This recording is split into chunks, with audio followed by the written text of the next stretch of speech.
Hi friends, எல்லோரும் எப்படி இருக்கீங்க? இன்றைக்கி நம்ம தையல் பயிற்சியில் 2ஆம் நாளில் தான் இருக்கிறோம். இன்றைக்கி நம்ம தையலில் ஓரம் எப்படி போடுறது, எவ்வளோ நீட்டாக ஃபினிஷ் பண்ணுறதுங்கிறது தான் நம்ம பார்க்க போகிறோம். அதுக்கு முன்னாடி நம்ம தையல் மிஷினை நல்லா துடைச்சிக்கிறலாம். நைட்லேயே நம்ம முடிஞ்ச அளவுக்கு இதுக்கு ஆயில் போட்டு வச்சிடணும்.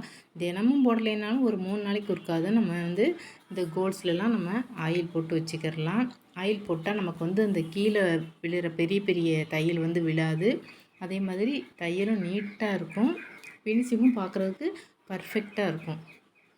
இப்போ நம்ம ஒரு வேஸ்ட் பீஸ் எடுத்து முதல்ல நம்ம ஃபஸ்ட்டு இப்போ தான் நீங்கள் தைக்க போகிறீங்கன்னா ஒரு வேஸ்ட் பீஸில் நீங்கள் தைச்சி பழகுங்க. இந்த தையலை குறுக்கும் நெடுக்குமா போடவே கூடாது.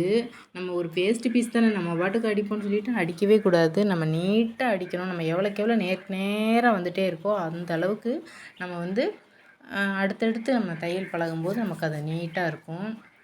எப்போவுமே ஒரு வேஸ்ட் பீஸ் எடுத்தால் அதை நல்லா நீட்டாக அடித்து பழகுங்க. ஓரத்துலேயே அடிச்சுட்டு வரணும். இதில் ஒரு 10-15 வரைக்கும் நீங்கள் தையல் போட்டுகிட்டே வரலாம். நல்லா நீட்டாக போட்டுகிட்டே வாங்க.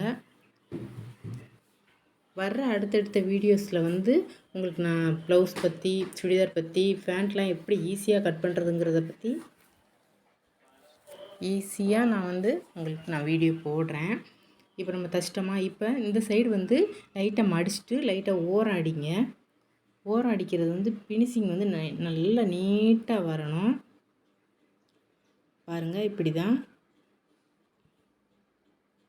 நம்ம ஆரம்பிக்கும் போதே பின்னாடி அந்த இதை இந்த நண்டுக்கால் இருக்குது பார்த்தீங்களா, அதை நம்ம தூக்கி விட்டுக்கணும். இப்போ தைக்க ஆரம்பிச்சிருங்க. தூக்கி விட்டுட்டு கீழே இறக்கி விட்டுட்டு நம்ம தைக்க ஆரம்பிச்சிடலாம்.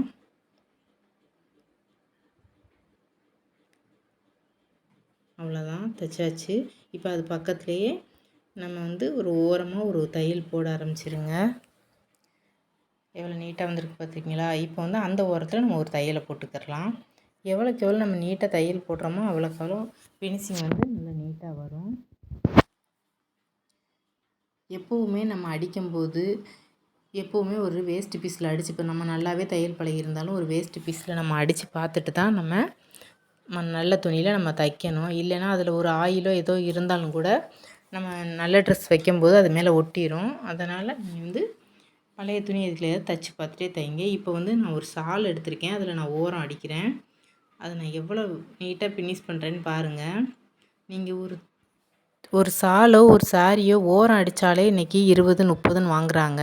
நம்ம முடிஞ்ச வரைக்கும் நம்ம கம்மியாகவே வாங்கினோன்னா நம்மக்கிட்டேயே எல்லோரும் கொடுப்பாங்க.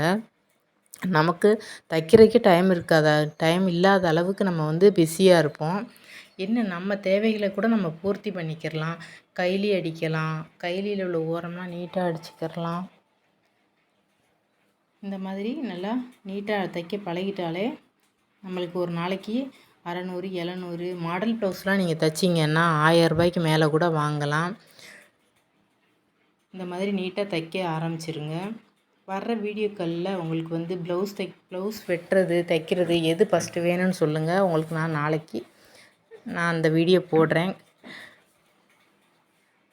இந்த மாதிரி ஓரத்தை நல்லா நம்ம எடுத்து விட்டு தைக்க ஆரம்பிச்சிடணும்.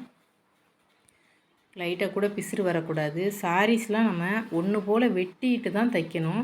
இந்த சால் ஒன்று போல் நீட்டாக இருந்தனால நான் வெட்டலை. நமக்கு சாரீஸ்லாம் வந்தீங்கன்னா லைட்டாக பிசுறாக இருக்கும். அதை நம்ம நீட்டாக வெட்டி விட்டுட்டு தான் நம்ம தைக்கவே ஆரம்பிக்கணும். அப்போ தான் நீட்டாக ஃபினிஷிங் அழகாக வரும். ஒரு பர்ஃபெக்டான டெய்லர்னால் முதல்ல நம்ம ஓரம் தைக்க தான் நம்ம பழகணும். அதுக்கு பிறகு தான் நம்ம ப்ளவுஸ் வெட்டுறதுக்கோ தைக்கிறதுக்கோ ஆரம்பிக்கணும். நீங்கள் இப்போ தான் தைக்க பழகுறீங்கன்னா ரொம்ப கம்மியான ரேட்டில் 4-5 ப்ளவுஸ் வாங்கி வச்சுக்கோங்க. நான் உங்களுக்கு ஈஸியாக ரொம்ப புரிகிற மாதிரியே சொல்லித்தரேன். வர்ற வீடியோக்களில் உங்களுக்கு அடுத்து ப்ளவுஸ் வெட்டுறது வேணுமா தைக்கிறது வேணுமான்னு சொல்லிவிட்டு நீங்கள் கமெண்டில் சொல்லுங்கள். நான் உங்களுக்கு சொல்லித்தரேன். ஓகே ஃப்ரெண்ட்ஸ், நாளைக்கு பார்க்கலாம். Bye friends.